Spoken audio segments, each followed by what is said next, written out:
The nature of revenge. Basketball isn't just about physics and points, it's about memory. In the NBA, when a team trades you or a rival disrespects you, the court becomes a battlefield for a personal vendetta. Tonight, we're looking at the cold-blooded moments where players didn't just win, they took their revenge. This is when the game becomes personal and the payback is legendary.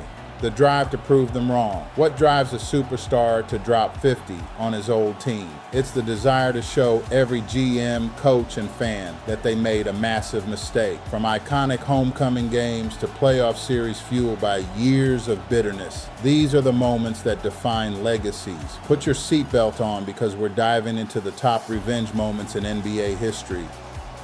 The My Old Team revenge. LeBron James returns to Cleveland 2010, the biggest homecoming in sports history. After the decision, Cleveland was a city of burning jerseys and pure hatred. When LeBron returned in a Heat jersey, the atmosphere was toxic. But instead of folding, LeBron went nuclear, dropping 38 points and leading a blowout win. He didn't say a word. He let the scoreboard do the talking for him. Kevin Durant's OKC homecoming 2017 KD left a hole in Oklahoma City when he joined the 73-win Warriors. The fans called him a cupcake, and Russell Westbrook wouldn't even look at him. In his first game back, Durant didn't just play, he dominated. He dropped 34 points, blocked shots, and stared down the bench. It was the ultimate statement that he had moved on to bigger things. James Harden versus the Thunder 2013. The Thunder traded James Harden because they didn't think he was worth a max contract. Big mistake. In his first game back in OKC as a Rocket, Harden dropped 46 points, including 7 three-pointers. He didn't just beat them, he showed them exactly what they had given away, a future MVP. Every step-back jumper was a reminder of their front office failure. Vince Carter's Toronto payback. Vince Carter's exit from Toronto was messy, and the fans never forgave him until he gave them a reason to be afraid. Returning with the Nets, Carter put up 39 points and orchestrated a 14-point comeback. Years later, he would hit multiple game winners on that same court. He turned every boo from the crowd into fuel for a cold-blooded performance. Blake Griffin's Detroit statement: the Clippers told Blake Griffin he was a Clipper for life before trading him to Detroit just months later. When he returned to LA, he refused to shake owner Steve Ballmer's hand. Griffin went on to drop 44 points, proving that while the team had moved on, his talent hadn't gone anywhere. That wasn't just a game, it was a professional I told you so. Playoff redemption and rivalries. The 2014 Spurs Revenge Tour. After the heartbreak of 2013, where Ray Allen's shot stole their title, the Spurs were on a mission of vengeance. They didn't just beat the Heat in the 2014 finals, they dismantled them. They played the most perfect team basketball ever seen, winning by record margins. It was a 12-month grudge that ended with the ultimate prize. Michael Jordan sweeps the Pistons, 1991. For 3 years, the Bad Boys Pistons used the Jordan rules to physically beat MJ out of the playoffs. Jordan took it personally. In 1991, he finally swept them off the floor. The Pistons were so humiliated they walked off the court before the final buzzer. Jordan didn't just take the torch, he snatched it from their hands. The Mavs' 2011 revenge ring Dirk Nowitzki never forgot the 2006 finals loss to the Heat. 5 years later, when the Big Three, LeBron, Wade, and Bosh, mocked Dirk for being sick, it became personal. Dirk played through the fever and led a massive comeback to take the title. Getting that ring against the team that broke his heart in 2006 was the sweetest revenge possible. Jimmy Butler versus the Bucks 2023. After getting swept by Milwaukee in 2021, Jimmy Butler waited 2 years for his shot at redemption. He didn't just beat the #1 seed, he destroyed them. Highlights included a 56-point masterpiece and an impossible buzzer beater.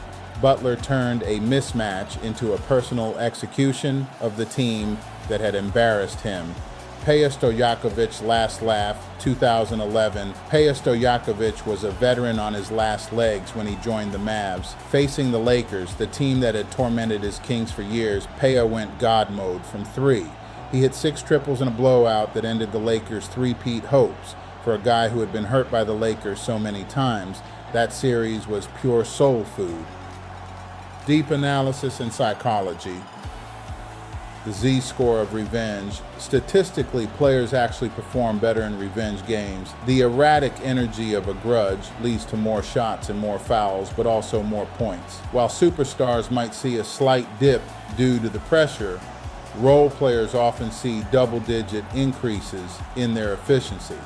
It's the extra gear that only comes when you have a score to settle. The silence of the crowd. The most shocking part of a revenge game is the silence. When a former star hits a dagger, 10,000 fans go quiet instantly. It's a psychological shift that you can feel through the screen.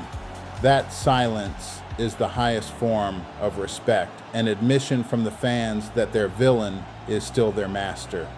Rivalries built on grudges. Some of the greatest rivalries aren't about the teams. They are about two people who flat out don't like each other. Think Isaiah Thomas and Michael Jordan, or Westbrook and Durant. These isn't just basketball. It's a years-long argument settled with a round orange ball. Every hard foul and every smug press conference adds fuel to the fire.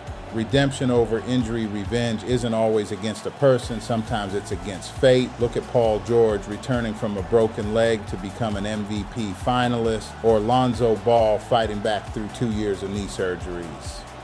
Coming back to dominate the game that nearly took your career away is the most personal victory an athlete can ever achieve.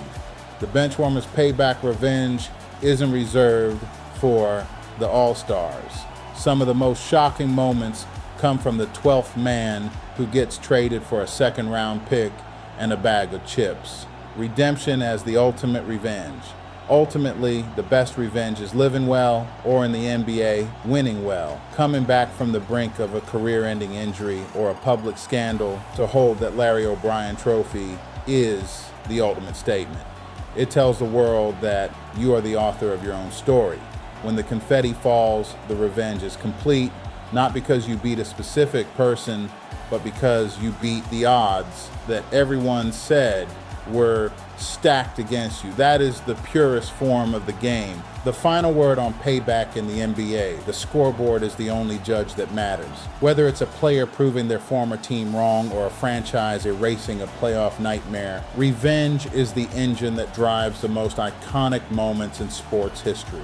Payback isn't just a win, it's a message sent loud and clear. Closing and call to action. These were the most cold-blooded revenge moments we've ever seen, but the NBA is a league that never forgets. Who do you think has the best revenge game of all time? Was it LeBron's return or Jordan's sweep?